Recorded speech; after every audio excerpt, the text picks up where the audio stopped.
Para hacer un análisis de esfuerzos sobre carga cíclica, debemos conocer primero los tipos de esfuerzos cíclicos a los que se puede someter un material, los cuales son invertido, repetido, fluctuante y alternado, como se muestran en la figura.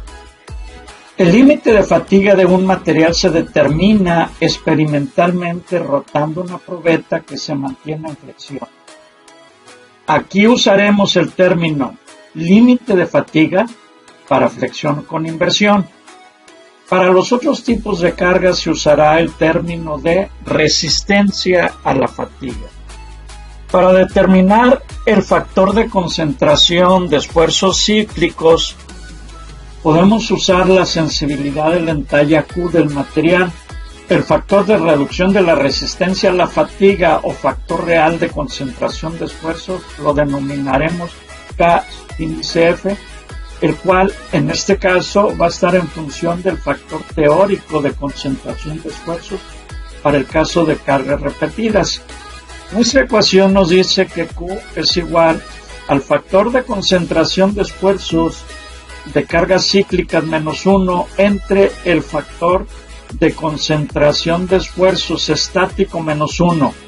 Al despejar el factor de concentración de esfuerzos de carga cíclica, nos queda que va a ser igual a 1 más la sensibilidad a la entalla por el factor de concentración de esfuerzos de carga estática más 1.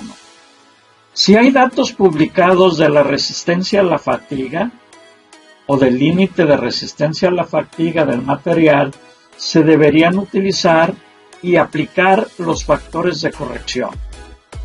Los datos de resistencia a la fatiga publicados son usualmente de pruebas de ciclos de carga de flexión o axial invertida sobre muestras pequeñas y pulidas.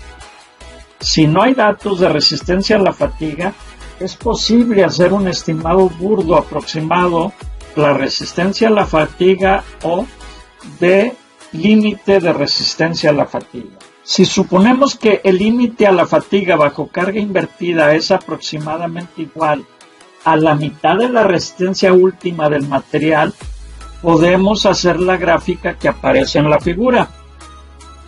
Utilizamos la línea roja, que es la línea de Söderberg, y vamos a aplicar un factor de seguridad apropiado al límite de fatiga y a la resistencia a la fluencia, y trazamos la línea CD paralela a la línea de Söderberg AB. Por lo tanto, la línea CD puede considerarse como la línea para un esfuerzo seguro.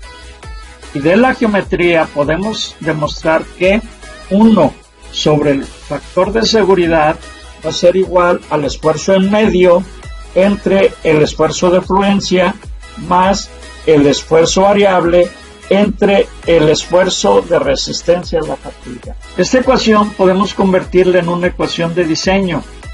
El valor experimental de la fatiga S sub F bajo flexión con inversión debe reducirse por efecto de tamaño, superficie y tipo de carga cuando menos.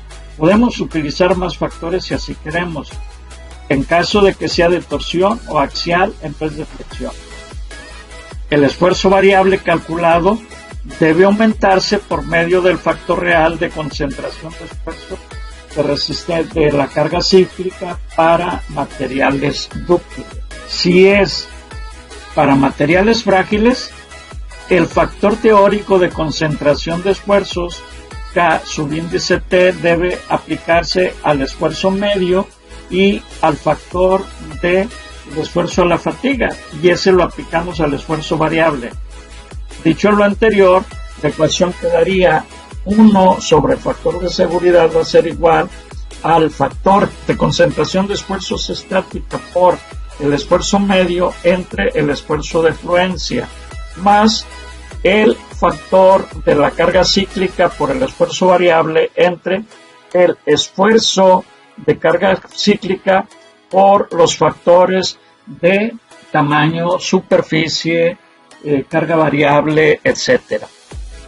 Si es para materiales útiles en corte, tenemos esta otra ecuación. Joseph Mary identificó factores que cuantifican los efectos de la condición superficial, el tamaño, la carga, la temperatura y otros. Tenemos que él identifica como K subíndice A al factor de modificación de la condición superficial, K subíndice B, factor de modificación de tamaño, K subíndice C, factor de modificación de carga, K subíndice D, factor de modificación de temperatura, K subíndice E, factor de confiabilidad, K subíndice F, factor de modificación de efectos varios, S sub E, límite de resistencia a la fatiga en una viga rotatoria, y la límite de resistencia a la fatiga en la ubicación crítica de una parte de máquina en la geometría y condición de uso. Es muy importante conocer los tipos de fallas a las que pueden estar expuestos los materiales de una máquina y las causas que los ocasionan para poder prevenirlos y seleccionar los materiales adecuados para cada caso.